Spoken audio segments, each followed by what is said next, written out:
আচ্ছা, তো মাহবুব ভাই, আমার জানা মতো হচ্ছে আপনি হচ্ছে কি একটা চাকরিজীবী, সরকারি চাকরিজীবী। তো আপনি একটা ভালো পজিশনে চাকরি করেন আমি যতটুকু জানি। তাহলে আপনি চাকরি ছেড়ে মানে চাকরি করতেছেন এর পাশাপাশি ফ্রিল্যান্সিং শুরু করার কারণটা কি, রিজনটা কি আপনার? দেখেন নাজমুল সাহেব, যেহেতু আপনি আমার লাইফ স্টাইল সম্পর্কে আলোচনা করতেছেন, তো আমি লাইফ স্টাইল সম্পর্কে একটু ধারণা দিচ্ছি আপনাকে। আমার গ্রামের অনেক বন্ধু বান্ধব ছিল, যে তারা আমাকে তখন বলতো যে অনেকে অনেক চাকরির জন্য দরখাস্ত করে, চাকরি কার হয় দেখে দিন। না, আমি তাদের কথা মানতাম না। আমি প্রত্যেক মাসে 4-5টা নিয়োগ পরীক্ষা দিতাম। তখন আমি একটা জিনিস মাথায় আসছে, নিয়োগ পরীক্ষা দেওয়ার পর আমি সাফল্য তার পথে একটা চাকরি পাই, ভালো একটা চাকরি পাই। তখন আমার এই যে চাকরি পাওয়ার পর এই 24 ঘন্টার মধ্যে আমি 6 ঘন্টা 7 ঘন্টা অফিস করি, বাকি সময়গুলো থাকি আমি ফ্রি। আর এখন জেনারেশনটা হচ্ছে সোশ্যাল মিডিয়া, সোশ্যাল মিডিয়ায় মানুষ অনেক কিছু করতে পারে। তখন আমার থিমসটা ছিল যে আমি যদি আপনার চাকরির পরীক্ষা দেওয়ার জন্য ট্রাই করার পর আমি সাফল্যতা পাতে আসি। বর্তমান যুগে সোশ্যাল মিডিয়ায় মানুষ অনেক কিছু করতেছে। তা আমি এই সোশ্যাল মিডিয়া যে ট্রাই করি, আমি অবশ্যই ভালো কিছু করবো, কারণ আমি এই প্র্যাকটিসের মাধ্যমে আমি ভালো কিছু করতে পারছি। আমি একটা গভর্নমেন্ট জব করি, এর পাশাপাশি আমি একটু অ্যাড করি। আমার ক্যাম্পাসের একটা ছোট ভাই, ফরহাদ, ফরহাদের সাথে আমি কোনোভাবে একটু আলোচনা করি। তো ফরহাদের লাইফ স্টাইলটা আমার চোখে পড়ে। তো ফরহাদের সাথে আলোচনা করে, ফরহাদ আমার রিসেন্ট আলোচনা করার পর, ফরহাদের সাথে কথা বলার পর ফরহাদ বলছে, ভাই তোমার তো অফিসে অনেক সময়। তখন আমি কথাটা মেমোরিতে খুব ভালোভাবে নিই। আচ্ছা, ফরহাদ কেন কথাটা বললো, এই ফিলিংসের যে ব্যাপারটা, এটা যদি কাজে লাগাইতে পারি, হুম, তাহলে যে আপনি যে কথাটা বলেন যে আমার একটা চাকরি আছে, চাকরি আছে ঠিক আছে, মানুষের চাহিদার তো শেষ নাই। আর একজন মানুষ একটা কিছু করার পর আরেকটা উদ্যোক্তা হওয়াই একটা মানুষের জীবনে সাফল্য। ফরাদ একদিন বললো যে ভাই, আমরা সব সময় 3-4 দিন ব্যয় হয়ে গেলে এটা কিছু মনে করি না। ভাই, জীবন যাচ্ছে কত ঘন্টা চলে গেল এটা কি কেউ মনে করে? আমি এই ব্যাপারটা বাসায় এসে 10 মিনিট চিন্তা করলাম যে আসলে ফরাদ কেন বলবো এটা। এখন দেখছি যে ফরাদের অনুপ্রেরণায় আমি যখন কাজ করতেছি, আমি ভালো কিছু করতেছি, আমি নিজেকে নিজেই বুঝতেছি যে আমি ইমপ্রুভ হইতেছি। কারণ এই ব্যাপারটা, এই অনলাইন মার্কেটিং এর ব্যাপারটা যদি ইনশাল্লাহ হার্ড পরিশ্রম করা যায়, ভালো মনোযোগ দিয়ে করা যায়, আমি মনে করি যে আমি যেমন চাকরি পাইছি কষ্ট করে, আমার একটা লক্ষ্য ছিল যে আমি একটা চাকরি পাবো, ঠিক এই সেক্টরটা আমার একটা লক্ষ্য যে আমি হার্ড পরিশ্রম করবো। ইনশাল্লাহ সময় একদিন আমাকে ভালো সময় ফিডব্যাক দিবে। আই বিলিভ ইনশাল্লাহ সাকসেসফুল ইনশাল্লাহ। এই যে আপনার আপনার মতো মেন্টালিটি কিন্তু সবার হয় না। আপনার যে এই মেন্টালিটা শুনে খুব ভালো লাগলো। তো আপনি কতটুকু আগালেন হ্যাঁ, যে? এখন হচ্ছে, হ্যাঁ দেখেন, আমি এই ব্যাপারটা নিয়ে আজকে 15-20 দিন ধরে যতটুকু আমি কাজ করছি, আমি পরিশ্রম করছি, করার পর আমি নিজেকে নিজে প্রশ্ন করছি যে আমি কি আসলে সত্যি ইমপ্রুভ হচ্ছি। এখন আমি মনে হয় যে আমি আমি আমি যদি আমাকে প্রশ্ন করি, আমাকে প্রশ্ন দেয় যে না, হ্যাঁ তুমি ইমপ্রুভ হচ্ছ। এরকম করে যদি আমি 1 বছর 2 বছর 3 বছর 4 বছর, আমি তো সময় দিচ্ছি ভাই, আমি তো পরিশ্রম করতেছি। এটা আল্লাহ প্রদত্ত একটা জিনিস যে আপনি যত সময় দিবেন আল্লাহ আপনাকে এক সময় ফিডব্যাক দিবেই। আমি আমি ফরাদের রুলস অনুযায়ী কাজ করে যাচ্ছি। ইনশাল্লাহ আমি আমার দিক থেকে কনফিডেন্স যে আমি ভালো করবো ইনশাল্লাহ। এইটুকু আত্মবিশ্বাস হচ্ছে মানুষের সবচেয়ে বড় কিছু। আপনি যদি নাজমুল সাহেব আত্মবিশ্বাসটা রাখেন যে আপনি পারবেন, তাহলে ইনশাল্লাহ আপনি পারবেন। কনফিডেন্সটা হচ্ছে মোস্ট ইম্পর্টেন্ট লাইফের পার্ট। এটা আপনি কনফিডেন্স রাখতে হবে। হ্যাঁ নাজমুল সাহেব। I think so you are also learning English. তো এটা নিয়ে কি বলতে চান? আপনি তো যে ইংলিশের যে ব্যাপারটা, এটা আসলে আমি বলি আপনাকে যে অনেকে ডিগ্রি অর্জন করে কিন্তু ইংলিশ বলতে পারে না। এটা সিরিয়াসলি, এটা অনেকেই, হ্যাঁ, প্র্যাকটিস একটা জিনিস, এমন একটা জিনিস যে আপনি যদি ভালো খেলেন, আপনি যদি 3 মাস 4 মাস প্র্যাকটিসে না থাকেন, আপনি ভালো খেলতে পারবেন না। এটা লাইফের সব পার্ট গুলোতে আপনি দেখেন, আপনি 2 মাস ইংলিশ বলা অফ করে দেন, আপনি হঠাৎ করে গেলেন ইংলিশটা এরকম ভাবে বলতে পারবেন না।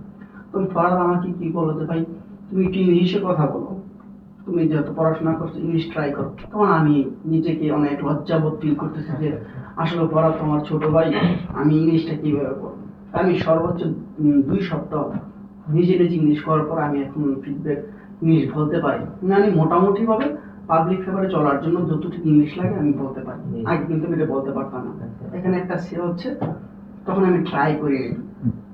এই 2 সপ্তাহে আমি ট্রাই করে আমি বুঝতে পারছি যে আমি পৃথিবীর যে কোনো প্রান্তে যে অন্তত কিছুটা ইংলিশ বলে আমি এখান থেকে কাম ব্যাক করতে পারবো।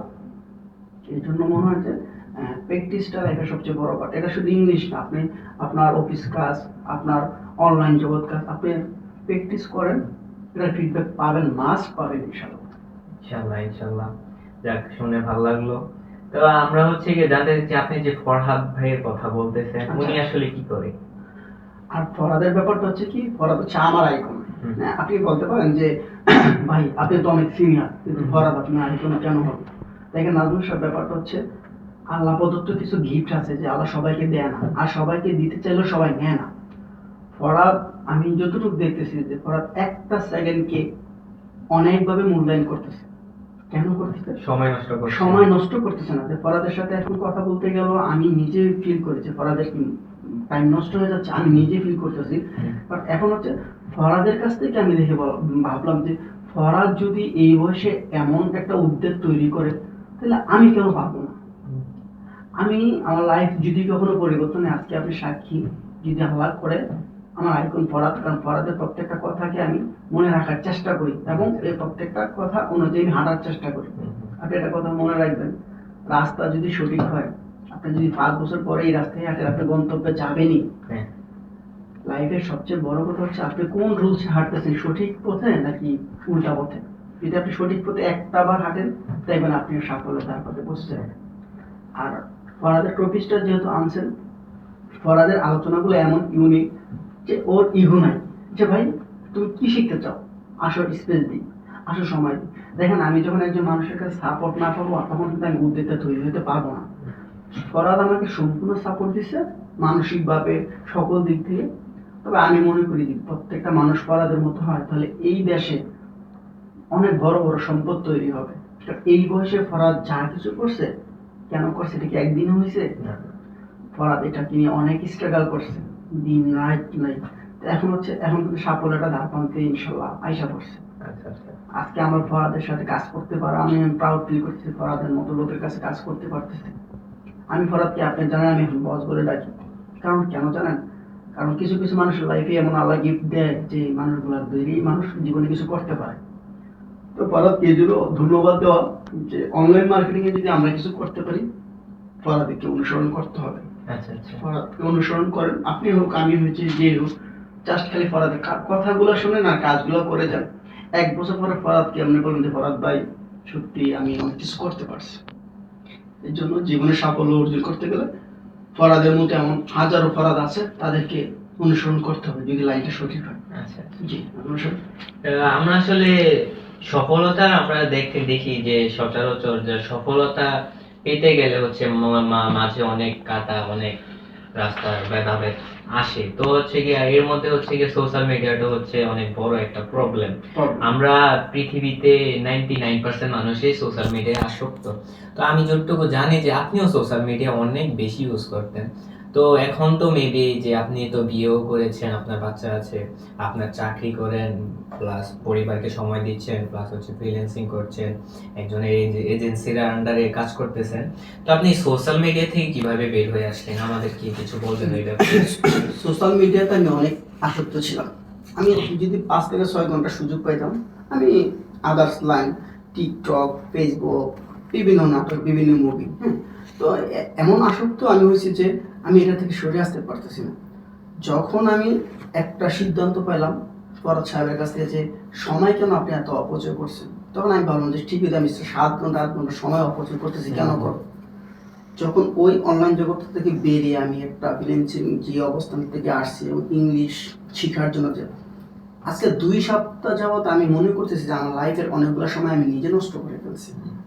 আপনি যে কথাটা বলেন, দেখেন নাজমুল সাহেব, একটা ভালো কাজ করতে গেলে সাফল্যর ধারপ্রান্তে পৌঁছতে গেলে অনেক বাধা আসবে, এটাই স্বাভাবিক। ওই ব্যক্তিরাই জীবনের সাফল্য অর্জন করতে পারে যে ব্যক্তিরা এগুলাকে কামব্যাক করেই কাজ করে।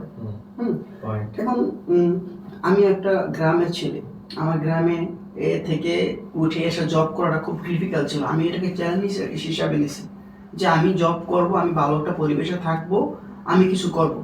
আমার যে মাইন্ড সেটআপটা ছিল, আজকে কিন্তু আমি সাফল্যের ধার প্রান্তে, যে যেমনটা আপনি বললেন, এটা জব করতেছি, এটা ভালো পরিবেশে আছি। এটা কেন জানেন? এটা ছিল আমার ভিতরে একটা উদ্বেগ, আমার ভিতরে চেতনা। তাহলে এগুলো যদি হয়ে যায়, তাহলে এটা তো ম্যাটার না, এটাও হবে। তবে ভালো কাজ করার জন্য অনেক কষ্ট করতে হবে, কষ্ট না করলে আপনি ভালো কখনো করতে পারবেন না। আচ্ছা, আচ্ছা। তো আমরা হচ্ছে গিয়ে সচরাচর হচ্ছে গিয়ে দেখি যে আসলে যারা চাকরিজীবী তারা আসলে যদি একটা চাকরি পায়, বিশেষ করে সরকারি চাকরিজীবীরা, তারা হচ্ছে একটা চাকরি পেয়েছে, সরকারি চাকরি দিয়ে হচ্ছে আপনাদের 30, 35, 40 বছর পর্যন্ত চাকরি করে পেনশনে যায় হচ্ছে আপনার ওদের জীবনযাপন চালায় আনে। বাট আপনার ক্ষেত্রে ওইটা ডিফারেন্ট। আমি আসলে অনেক অবাক যে আসলে আপনার মতো মানে আপনার মাইন্ডসেটটা দেখে আমি আসলে অনেক খুশি বেশি। তো আমরা হচ্ছে গিয়ে, আপনি তো চাকরিজীবী, আপনি হচ্ছে গিয়ে ফ্রিল্যান্সিংটা চুজ করেছেন প্লাস হচ্ছে জব করতেছেন, আমাদের মতো স্টুডেন্টদের জন্য আপনি কি বলতে চাইবেন? না দেখেন, আপনি যে কথাটা বলছেন, কথাটা খুব ভালো একটা টপিক দিয়েছেন যে আমাদের মতো স্টুডেন্টদের পড়াশোনা তো করা লাগবে। অবশ্যই। এখন ব্যাপারটা হচ্ছে বর্তমান যে পজিশনটা চলতেছে, দেখেন আমি একটা জব করি, এই জেনারেশনটা সবাই জব পাবে এরকম কোনো সিকিউরিটি নাই। আচ্ছা আচ্ছা। এখন ফরাদ সাহেব একটা কথা বলছে যে ফরাদ সাহেব একজন বড় ভাইকে বলছিল যে ভাইয়া, আমি ফরাদ সাহেবের বারবার মেনশনটা কেন আনতেছি, কারণ ফরাদ সাহেবের কাছ থেকে আমি অনেক কিছু শিখছি, তো এই জন্য যেহেতু আপনি আইডল বলেছেন, তার মানে আমি আইডলের বুঝতে নামটা আমার পারতেছি। কেন আসতেছে যে ভাই তুমি তো খালি জবের জন্য ট্রাই করতেছো, তুমি দ্বিতীয় টয় রাখো না, কখনো কাজে দিবে। তো ওই লোকটা ইংলিশে মাস্টার্স করছে, কিন্তু দুর্ভাগ্যজনক জব আর হয়নি। তখন ওই লোকটা কামব্যাক করে বললো যে পড়া, যদি আজকে তোর কথাটা শুনতাম তাহলে হয়তো আমি আজকে ভালো কিছু করতে পারতাম। তো স্টুডেন্টদের ব্যাপারটা হচ্ছে পড়াশোনা তো ইনশাল্লাহ করবি, পাশাপাশি যদি একটা অনলাইন মার্কেটিং বা যে ফ্রিল্যান্সিং যে ব্যাপারটা, এটা যদি তার মাথায় থাকে, ইনশাল্লাহ ভালো কিছু করবে। দেখেন আপনি একটা দিকে ডিপেন্ডেন্ট হলে হবে না যে আমি চাকরি করব, এই আল্লাহ ইনকাম না করে চাকরিটা নাও হতে পারে, আমার তো একটা এক্সট্রা অপশন থাকতে হবে যে আমি কিছু করে খাবো। আর সবচেয়ে বড় কথা হচ্ছে নাদুর সব, আপনি নিজে যদি মাইন্ডসেটটা ভালো রাখেন এবং আপনি যদি পরিকল্পনাটা ভালো রাখেন জীবন গোছানোর জন্য, যে ফরাজ সাহেব একটা কাজ করলে প্রতিদিনের টাস্ক সে লিখে রাখতো যে আমি আজকে এটা করবো, আজকে এটা করবো, আজকে এটা করবো। ডিসিপ্লিন। ডিসিপ্লিন যে জিনিসটা, আপনি যদি দৈনিক একটা কাজ 1 ঘন্টা করে করেন, 1 মাসে 30 ঘন্টা, 30 ঘন্টা হিসাব করলে দেখবেন যে আপনি ভালো কিছু করে ফেলছেন। এখন ব্যাপারটা হচ্ছে স্টুডেন্টের যে বিষয়টা, পড়াশোনা জরুরি একটা মানতে হবে, এর পাশাপাশি আমি মনে করি কিছু করুক, অন্তত প্রতিদিন 1 ঘন্টা হইলে অনলাইন মার্কেটিং নিয়ে চিন্তা করুক। 1 বছর 2 বছর পর পর পড়াশোনা শেষ হলে তার এমন একটা স্পেস আসলে সে সরকারি চাকরি না পেলে কোনো একটা ফার্মে সে ভালো একটা জব করতে পারবে, চাইলে নিজে উদ্যোক্তা হতে পারে। তা আমরা হচ্ছে বাঙালি কি একটা অ্যাটেনশনে পড়ে থাকি, ওইটা না হলে আমি বলি যে আমি বেকার, আমি এই শব্দটা শুনতে চাই না, আমি চাই যে আমি এটা হয় না, আমি এটা করবো। দেখেন বিদেশের তারা কি করে জানেন, এই সেট আপ নিয়ে চলে না, ওর বাবার অনেক টাকা আছে, সে কিন্তু নিজে কাজ করার চেষ্টা করে। আমি আপনাকে একটু অ্যাড করি, আমি যখন একটা প্রাইভেট কোম্পানিতে জব করতাম, আমার যে স্যার ছিল এত কোটি টাকার মালিক, কিন্তু সেও পছন্দ করছে সে নিজে কিছু করুক, সে কোনো কাজ না থাকলে নিজে কাজ করার চেষ্টা করতো। তো বললাম যে স্যার আপনি তো অনেক কোটি টাকার মালিক, আপনি কেন ওই কাজগুলো করেন? দেখেন মাহবুব সাহেব, এই জন্যই আমি আজকে এমন বড় হয়েছি, দেখছেন আপনি ব্যাপারটা। তাহলে ব্যাপারটা হচ্ছে যে আপনার কাজ করতে হবে, মাইন্ডসেটটা ঠিক রাখতে হবে, অনলি একটা কিছুর উপর ডিপেন্ড করলে পারবেন না। নাজমুল সাহেব আপনি যদি বলেন যে আমি বিসিএস ক্যাডার হবো, আল্লাহ আমি না করবো, আপনার না হলে তখন আপনার কি হবে? সাইড রাখেন, আপনি সাইড রাখেন রে ভাই, যে আমার এটা হয় না, আমি আরেকটা কাজ করবো, হয়ে থাকুক, ভালো কিছু হবে। অপশনস রাখাটা হচ্ছে। আর আমি আর একটা কথাও বলি, আপনি যখন সময় দিবেন, এই সময়টা এক সময় আপনাকে সময় দিবে। কথাটা আজকে লিখে রাখেন, কথাটা একদম মাস্ট ইম্পর্টেন্ট, যে সময়কে যদি আপনি সময় দেন, এই সময় ফিডব্যাক আপনাকে ভালো কিছু দিবে, এটার জন্য আপনি অপেক্ষা করবেন। অবশ্যই। আর এখন হচ্ছে বাংলাদেশের যে পরিস্থিতি, আসলে পড়াশোনা করে হচ্ছে গিয়ে চাকরি পাওয়াটাও হচ্ছে টু মাচ ডিফিকাল্ট হয়ে গেছে। আমি 2021 সালে একটা পরীক্ষা দিয়েছি, গভর্নমেন্ট পরীক্ষা। ওই পরীক্ষা ছিল একটা সিট, 10টা পোস্টের জন্য 56,000 অ্যাপ্লিকেশন করছে, অনলি 10টা পোস্ট, 56,000 অ্যাপ্লিকেশন করছে রে ভাই। মানে 10 জন মানুষকে নিয়ে 56,000 পরীক্ষায় অ্যাপ্লিকেশন করছে। তাহলে আপনি বুঝেন একটা সিটের জন্য কতজন ওয়েট করতেছে। ভাই এখন আপনি যদি মনেই করেন যে না আমি চাকরি করব, আমি কি সিকিউরিটি দিতে পারি আমার চাকরিটা হবে? না, অবশ্যই না। দেখেন আপনার এই জন্যই বলি যে অনলাইন মার্কেটিংটা যেহেতু, দেশ কিন্তু চেঞ্জ হচ্ছে, প্রযুক্তি চেঞ্জ হচ্ছে, মানুষ এখন সবকিছু অনলাইনে ডিপেন্ডেন্ট। আপনি দেখেন আমি বসে আছি, আমার মেয়ে পিজা অর্ডার করতেছে, বাবা আমার জন্য পিজা নিয়ে আসো, মানে যুগের সাথে তাল মিলে সবকিছু হচ্ছে। তো এখন অনলাইন জিনিসটা যদি ধরে রাখা যায়, আসলে বেকার থাকবে না, কোনো লোক বেকার থাকবে না, সে কিছু করতে পারবে ইনশাআল্লাহ। এই জন্য বলেছে ভাই, স্টুডেন্ট মানে আমি পড়াশোনা কোনো ব্যাপারটা এরকম না, আপনি 1 ঘন্টা দৈনিক 1 মাসে এক এক 24 ঘন্টার মধ্যে 1 ঘন্টা আপনি অনলাইন জগতে আসেন ভাই। 1 ঘন্টা আপনাকে বেশি দিলাম, বাকি সময়টা আপনি লাইফ স্টাইল, আপনি খেলাধুলা করেন, পড়াশোনা করেন।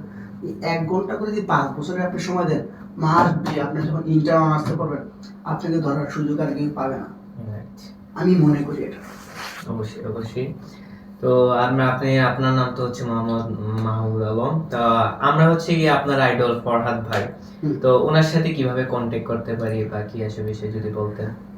ফরাজ সাহেব হচ্ছে যে আমার আইডল। আমি এটা এখনো বিলিভ করি যে আমি জীবনের সর্বোচ্চ পর্যায়ে যাওয়ার পরও যদি মনে করি যে মানুষের লাইফে কিন্তু এরকম আইডল থাকে, অবশ্যই অনুপ্রেরণা থাকে। অবশ্যই। হ্যাঁ, হয় বাবা, না হয় টিচার, না হয় ফ্রেন্ড, না হয় কলিগ। তো ফরাজ সাহেবের ব্যাপারটা হচ্ছে, আমি ওনার খেলা ছিলাম প্রথম। ফরাজ সাহেব হচ্ছে He's a good player. হ্যাঁ, ইজ এ বেস্ট প্লেয়ার। হ্যাঁ, তো আমার এক ফ্রেন্ড ঢাকা থেকে আসলো, সে হচ্ছে আপনার ইয়াতে খেলে, এই যে ক্লাবে খেলে। আচ্ছা আচ্ছা। আসার পর ফরাদের খেলা দেখে সে নিজেই মানে পাগল হয়ে গেছে যে কি ব্যাপার। তো ফরাদ একদিন ফরাদের সাথে কথা বলে বলে ভালো লাগলো। তো ফরাদ বলছে, ভাই আমি তো একটা গেমে আসক্ত। ভাই আমি গেমে আসক্ত হয়ে দেখলাম যে পুরো ক্যাম্পাসের মধ্যে আমি ওয়ানলি পার্সন যে সবার ফার্স্ট। আমি নিজেকে প্রশ্ন করলাম, আমি যদি গেমে সবার ফার্স্ট হই, তাহলে আদার্স কাজও আমি ফার্স্ট হব। চ্যালেঞ্জ, 3 বছরের চ্যালেঞ্জ। 3 বছর এমন পরিশ্রম করছে, সে আজকে সাফল্যের ধারা বাঁধতে।